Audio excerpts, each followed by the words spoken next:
Today's episode was co-produced with the EPFL Entrepreneur Club, a new student association which promotes entrepreneurship on the EPFL campus through community building, entrepreneurship events, and services to startups. Over the next 5 weeks, we will be taking you on a journey through the Swiss Romandie to highlight the stories of students, researchers, and entrepreneurs, and find out more about all the exciting initiatives around the EPFL Lausanne. You don't need to find the right business model day one. You don't need to find the right product market fit day one.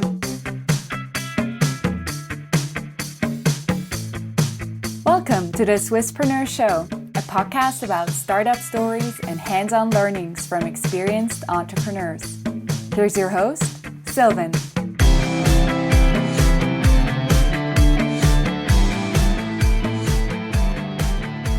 Aldo, a very well welcome to the Swisspreneur Show. It's a pleasure to have you here today. Hey, thank you very much for having me here. You are the CEO at L2F, the company behind Giotto.ai, a platform where subject matter experts build and host high-performance machine learning applications. Your claim also says, stop coding, start AI. So it's a pleasure to have you here today. And we first want to know what actually motivated you to start your own company in the first place. Before launching the company, I was working for a multinational based here in Lausanne in the global sales strategy team. And among others, I was working a very fascinating project about reallocating, marketing and sales expenses from some activities to others. It's a company that was, changing its business model over time, selling new products. So there was a lot of engagement and effort by the company on this transformation. Okay.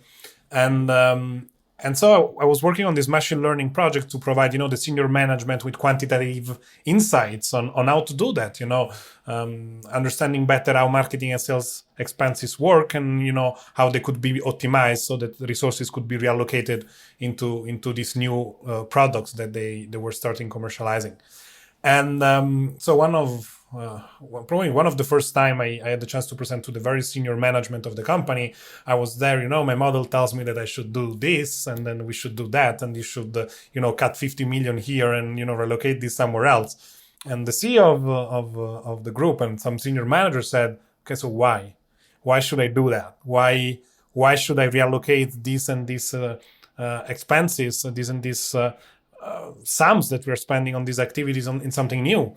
And why we should rebalance that? Is there a reason behind the model? And I was very young. I think I was 22 or 21. And I was like, no, I don't know. It's just that tells me that the model tells me to do so, that, that's the best configuration for your expenses. And so I came back home that night and I was like, Jesus, I presented to the management of a company, of a 90 billion company, and I couldn't explain the why behind my model. So maybe I should do something about it. And I started looking at technical ways of explaining the behavior of deep learning models, but not only, creating what we call explainability, so understanding better the nature of your data, but also interpretability, so understanding better the way the models, machine learning models, and these models that are at the core of AI systems behave and why they behave in such a way. And they ended up falling in love with this field of mathematics called topology, and in particular topological data analysis, which is the more applied version of topology on data. And I thought that there were some very interesting early ideas there. I was not an expert of topology, and I think that I'm not still today. Thanks to my colleagues, we're making some great advancements there. But I thought that there were some great early ideas, and I said maybe we should bring this field closer to machine learning. Maybe we should bring it not only on the explainability of the data, so creating powerful graph representation of high-dimensional data, but also start using these methods on understanding why the model behaves in such a way and how the model behaves in such a way. And so this was my fundamental motivation. Then at the early stage of the company, at the beginning, we won an international competition on Kaggle. Kaggle is the global data science platform that is owned by Google. We won this competition in front of 1,200 teams, something like this. I think it was a premiere for a Swiss team winning this international competition. So I was like, maybe we have something here. Maybe we have a good team. Why don't we build something out of it? And then on the road, I realized that, technology is great. Then you need to work on all the rest that are part of the company. Awesome. And you already slightly touched on it, but what's like the specific problem that you address and solve with your startup? I think that's more of a vision that I think we should cover, and then we retroactively understand what we are doing today. The vision is, today, if you think about AI cloud providers or in general cloud providers, you see these large American tech companies being on the forefront of the innovation and also on the forefront of the commercial development where they put over the last 10 years a lot of effort. So you have Amazon Web Services, you have Google Cloud, and all these, Oracle as well launching and expanding their cloud capabilities, but what I see, it's very, very, very limited amount of European companies taking over in the space, and taking off in the space. And I think that's a pity. And it's a pity for several reasons. The first reason is the market. The EU cloud market is growing, and it will keep growing. Okay, we see still many companies being on-prem, many software to be downloaded and hosted. That's the old way of doing software, in my opinion. And so that's one aspect. We see a growing market here, but we also see not a distrust towards American players, which is understandable if you think about it, because of the scandal in 2016 with Cambridge Analytica. Now we start thinking about data privacy. We start thinking about what these American companies do with my data. But I think that there is a need for an alternative to these tech players. Okay, and I think in Europe we are pretty behind with that. And then I think in Switzerland we have a great ecosystem for digital trust and cybersecurity. Look at all these fancy, amazing startups producing technologies, to anonymize data, to process data while keeping data encrypted. There is a lot going on there in encryption technologies as well. And I think we could really leverage that as a company, this ecosystem, to become a leader. And that's really the objective. We want to become a leader, a global leader for AI in the cloud. And so you do this with a set of products that partially we also launched today, not only fundamental cloud capabilities, but also more sophisticated products, which can be SaaS products that solve a problem end to end. But they can also be more generic tools that allow people to build their own solutions without coding, which is the reason behind the motto "Stop Coding, Start AI."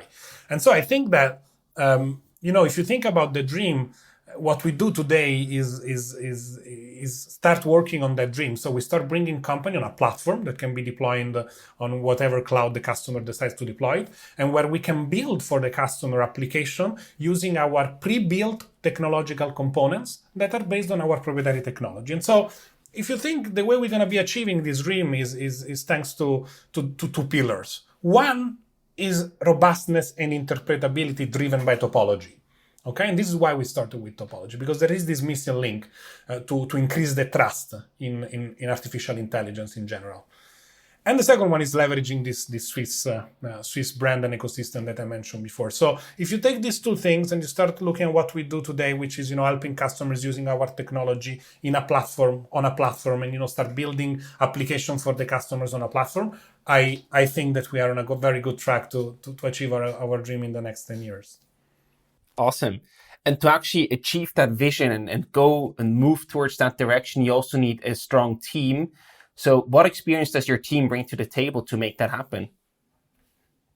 I think I will say something obvious, but having a great team with you, it's essential. And the more the company grows, and the more you see the need for experience, but also talented people that run the company with you. You don't run a company alone, in my opinion. You run it with your management team. You run it with the key players, with the key employees within the company that provide tremendous support on everything, and they also take the lead on many activities. The more you want to grow. I mean, we're still a relatively small company, but I see already with respect to our beginning, I see how important it is to have talented, skilled, well prepared from a technical perspective as well.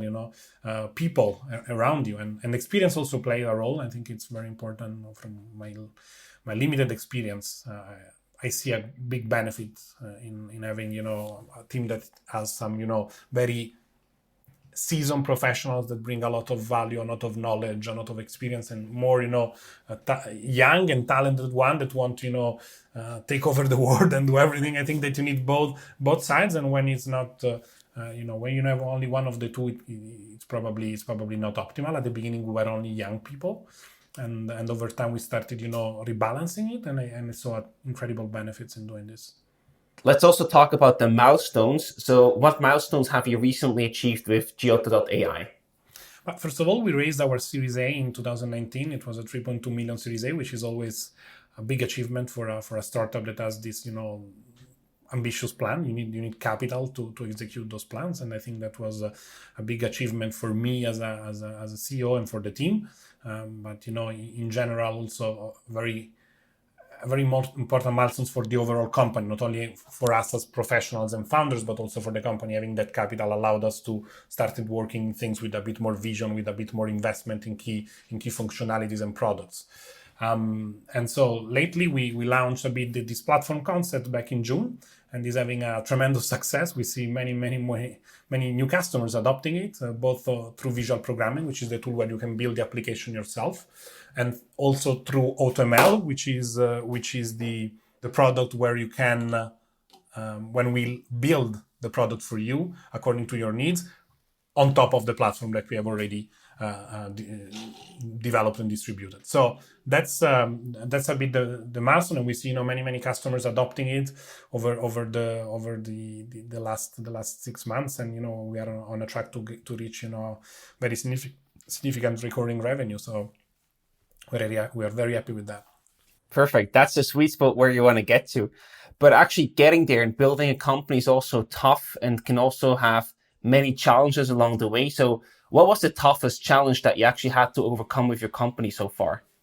There are several. I wouldn't say that there is only one. I think one that is essential is making people understand what you want to do. So combining the vision with the short-term strategy that can create already significant, results, or you need to show that you can also achieve something on the relative short term. Otherwise, you don't raise money. So creating the right story for people to understand the sophisticated technology in a sophisticated ecosystem, in a sophisticated also customers are quite sophisticated. There are people that want to build artificial intelligence applications. So they probably also have some advanced requirements. So to me was, finding the right story, the right narrative around the company. That was very, very difficult. And we changed a bit over time. We started, very, very focused on topology, and I think topology is still at the core, but I realized that we needed to add something more visionary around it and explaining better why we were doing topology. Okay, so I think that to me that the right narrative is clearly a topic. Second topic, which I found and I find challenging is managing a team that is growing, and sometimes you make mistakes when you hire people, and sometimes not everybody is happy within an organization, and that was unusual for me. So I started dealing with sometimes we are wrong profiles, which can happen. It's not wrong because it's wrong overall. They were wrong for the company at that stage in that moment. And so I think that, one of the things that really, we stabilized the company a lot over the last 2 years. Okay, so we started with a very young team, hiring very young people. And over time, we started rebalancing it. I found a tremendous benefit from that. So we have almost zero human resources problems since a while. We have almost zero tension inside because we found and we invested into building a balanced team. And at the beginning, it was not clear to me how to do it. And I was thinking that, having only young talents was the way. And in reality, young talents also, they need to make experience, and they need to learn. They need to also follow their dreams. And sometimes their dreams is not what you offer in your company at the same time. So it's not a problem. It's not a problem about these people. It's about if you have many of those, and many of those have different dreams, sometimes you cannot make everybody happy. And I think that was clearly a challenge. And last but not least, but I was already aware at the time when I started the company that would have happened, is finding the right product market fit. So finding the right the right business model for what you want to build and having the right product strategy for your business model somehow.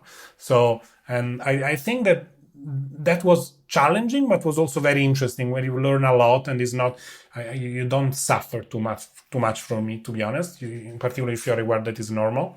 But I found it challenging, and I spent a lot of time with my colleagues, with my team, thinking about the right product strategy and the right business model for it. And I think that the Series A really helped, because we started investing in components and we started to build vision around these components. And, even though sometimes maybe some employees or some investors, they don't see the whole picture, if you have the key employees and the key people understanding where you're going, that allows everybody in the company to move forward into a scalable direction, which is at the end of the day what you want to do. In particular, when you get venture capital money, you wanna build a product that can scale commercially and also in terms of features. So that's the three things. If I can also recap it, because I find it interesting. So the last one that I mentioned is really this product market fit, then the team and having a balanced team, and building a balanced team that was challenging, in particular at the beginning, and then of course finding the right narrative for everybody. So for customers, investors, for employees, having a narrative that is stable over time, and that can provide also a clear understanding for everybody. And I think that we still need to work a bit on the narrative, in particular for investors. Awesome. And I think also the narrative, that is also, a very important part for winning over the right employees, but also then being able to actually scale a company and make everybody walking in the same direction. So how do you actually solve that challenge? Was there anything that really helped you to get the narrative in a good order, or to really line things up to a good story that then helped you to convince employees, but also investors in the end? So first of all, I think that there is still some work to be done there, and I think that we can still improve. I don't think that the journey on the narrative is over. I think that we have a very good one. Probably we need to that's now the core of the narrative, and then we need to create branches of this narrative for specific categories. For example, also within the investor community, you find different type of investors. So probably there are more experienced and techie ones that can understand your vision as is, and probably there are others that require a more simplified version. So I think we found the right core now of the narrative. We have a very strong narrative there. Now we need to create branches probably still, and we need to work on that. And I think it's where we will invest some time as well. Thinking time as well on the management side, to create branches of this narrative to make it more understandable for certain categories. How we got to this core to this core narrative, we didn't give up, and we listened to feedback. So I listened to a lot of feedbacks coming from different type of profiles, different level of expertise, different level of machine learning knowledge, and I was very open-minded on that. And at the same time, I was not giving up on trying to find the right narrative. Sometimes you may lose patience and say, fuck, I'm not able to find exactly the way I want to tell this to everybody. People are stupid, they don't understand. It's not like this. You need to try to understand why people don't understand. And this was very difficult for me at the beginning, because I am stubborn. As an entrepreneur, probably you need to be a bit stubborn. But on the narrative, it is very important to keep collecting feedback. And as an example, I speak sometimes with people in my board or my investors, and we still discuss about the narrative. And sometimes they have new ideas, and Aldo, why don't you also frame it this way? And I'm like, yeah, why not? Let me think about it. So it's being open there, and be patient. Be patient, and things you'll get where you want to go.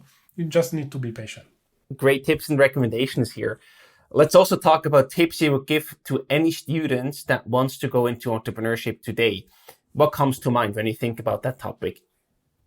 It is not easy, first of all, because I haven't completed my journey as an entrepreneur. So I think I'm very young. I'm extremely young, and I have only 3 years of experience with entrepreneurship. So I think that I have a long way to go before being able to giving tips to my fellow new entrepreneurs. For sure, you need to be patient. You need to be patient and accept that you will be wrong. Accept that also, that's a bit basic and everybody says it, but to me, patience, and convince people as well around you to be patient.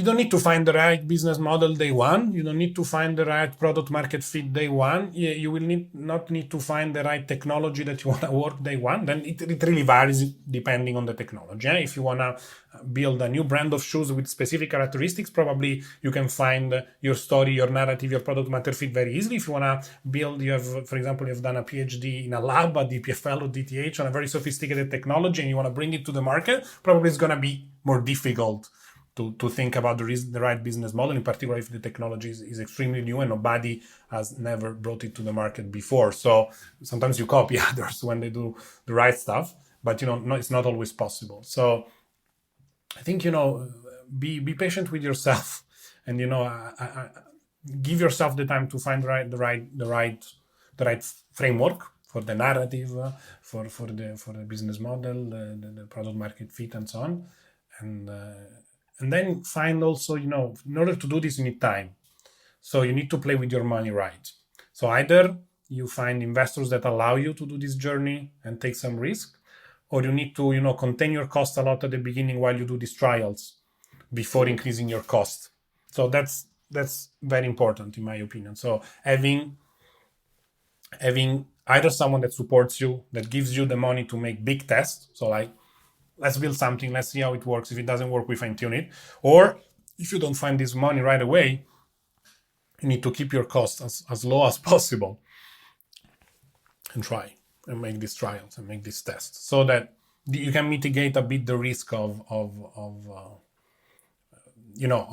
not being able to continue your work. This is particularly true at the very beginning. This is particularly true at the very, very, very beginning. Right. And I also think that, the patience part, that's something that people often forget, that it takes time to build a successful company and often expect an overnight success. And that's just not how reality looks like. So the patience part, I can only re-emphasize the importance of having this patience and knowing that it will take time to have success and to build a successful and big company. And I'm constantly disappointed with myself. I wanted to be 10 times further with respect to where I am now. 2 years ago I wanted to be in 2 years I want to be somewhere, and now I'm not there yet. So I think it takes patience is important, an healthy patience. Then you if you do all the things right, you will also go very fast. And this is not our case yet. I think we're getting there, but there are already crazy entrepreneurship story of people that made a couple of mistakes at the beginning, and they tried different models and then they found the right one and they exploded. Sure. Plenty of stories like this. Exactly. And were there any resources that you can recommend to other people that want to jump into entrepreneurship at the university, as students? Any resources that come to mind? I think we have a great ecosystem for startups here in Switzerland. And if I can recommend a couple of organizations here, I think Venture Lab is doing a tremendous job.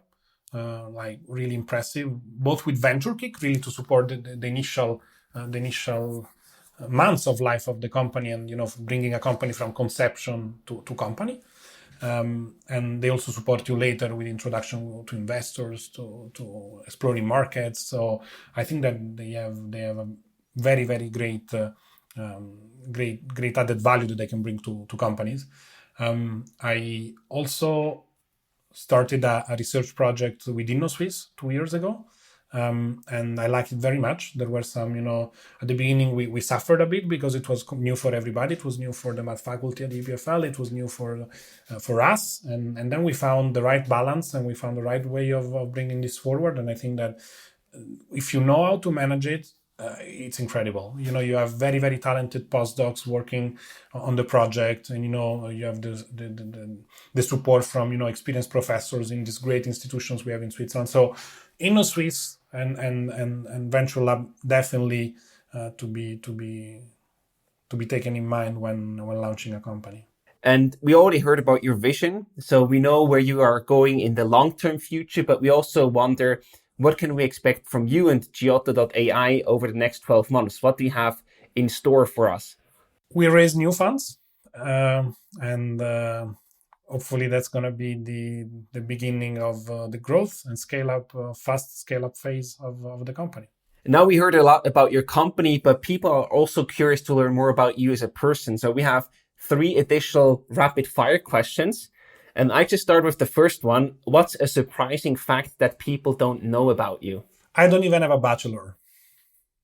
Perfect. I think that's awesome. Did you ever feel that this is actually something that is limiting your entrepreneurial career in any way?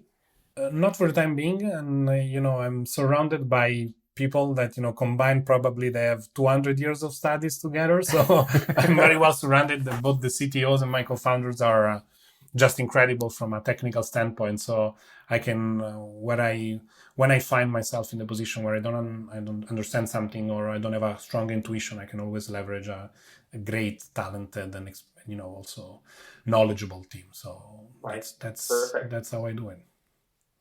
And who do you admire the most? Who do I admire the most?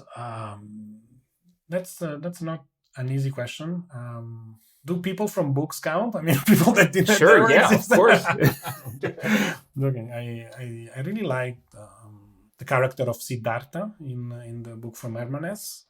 I think it's represents very well the journey of a human being, and I like it. I don't know if it's a source of inspiration somehow. Fantastic. And the last one for you today, what is one of the things that you would put on your bucket list that you definitely want to do before you die? I have a funny answer and a serious one. I started playing tennis some years ago, and I'm losing all games with all my friends that are more experienced than me. Like all of them. I'm a winner. I like to win. So I'm so disappointed. So before dying, I need to beat all this set of friends that are beating me at tennis today. I think that's a good answer. Fantastic. I think that's the perfect point to end the show. Thank you so much, Aldo, for taking the time. It was a pleasure talking to you and for taking us on this journey. And we wish you and your company all the best for the future and are curious to hear, see, and read more about Giotto.ai and your future fundraising round. Thank you very much, and all the best to you and your organization for this very nice activity that you're running with entrepreneurs here in Switzerland.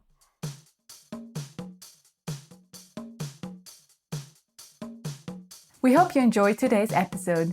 If you did, you can support us by rating our show on Apple Podcasts. This way, we can reach an ever-growing number of aspiring entrepreneurs.